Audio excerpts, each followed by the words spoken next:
there goes my Hi, and welcome to another episode of the 4-5.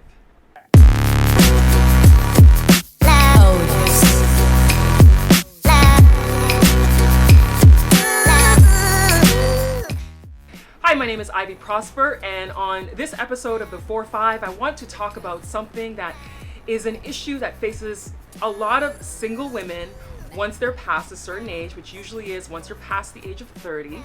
You start to get the question of, are you married? When are you getting married? What are you waiting for? And it gets progressively worse the older you become. Once you pass 35, once you pass 40, once you hit 45, and if you're single and you're not married and you have no children, it's like the world has come to an end. Everybody's like, what's wrong with you?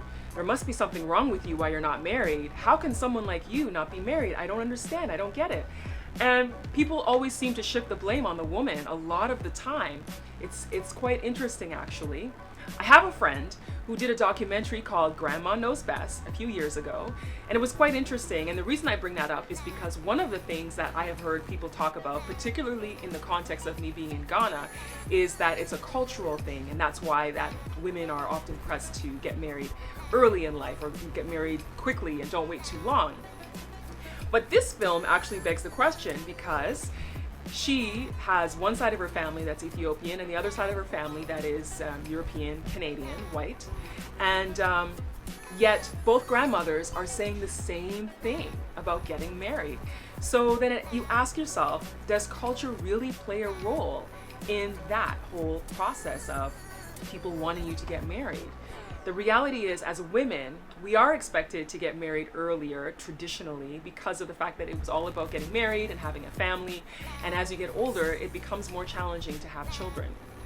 Now, one of the things that a lot of people don't consider is there are some women who genuinely don't even want to get married. There's women who genuinely don't want to have children. Now imagine you're constantly being asked every day about why you're not married or why are you waiting so long. Meanwhile, you're like, I don't even want to, right?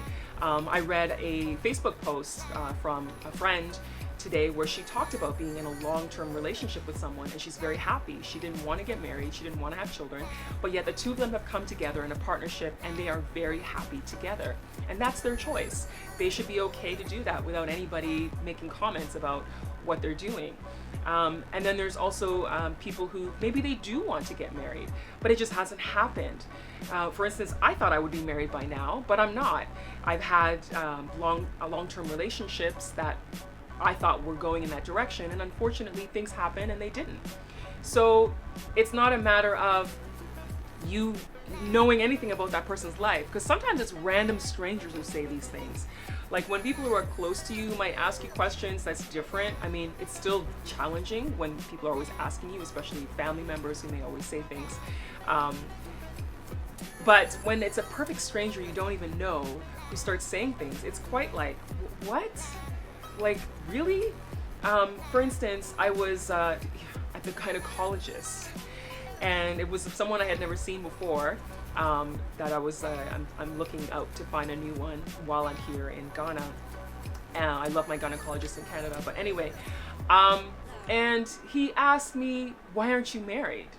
Like, why don't you have a husband? That's what he said, why don't you have a husband? And it was like, the way the question was said to me was, to me, I think it was quite rude. First of all, you're a doctor and the patient is here asking you questions about something, and your first instance is, why don't you have a husband? Which kind of is a little bit demeaning, but anyway, it is what it is. I had another incident that I'm going to share. A taxi driver who, when I got in the car, he was asking me questions, just making small talk, and then he asks me if I'm married, and my first instinct was maybe he's trying to hit on me, but then it turns out that he starts giving me a whole 30-minute speech about why I should hurry up and get married because I'm getting older. And at this time he thought I was in my late 20s, and all I thought was, if only he knew my real age. He thought I was in my late 20s, so he's telling me this whole thing about marriage and it's important and you should hurry up and all that kind of stuff.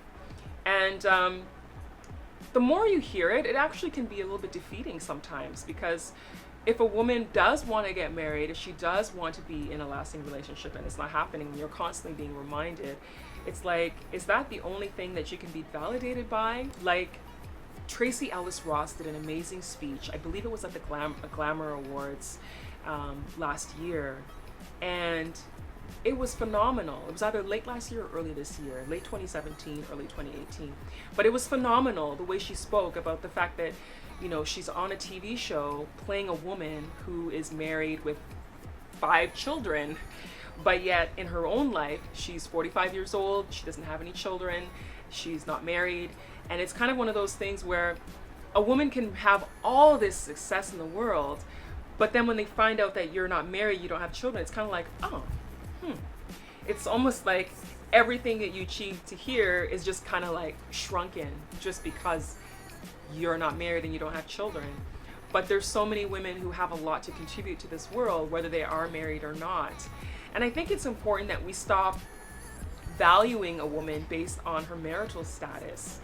We don't do that for men, we do it for women so much. And unfortunately, it speaks like we don't value them as who they are unless they have a partnership.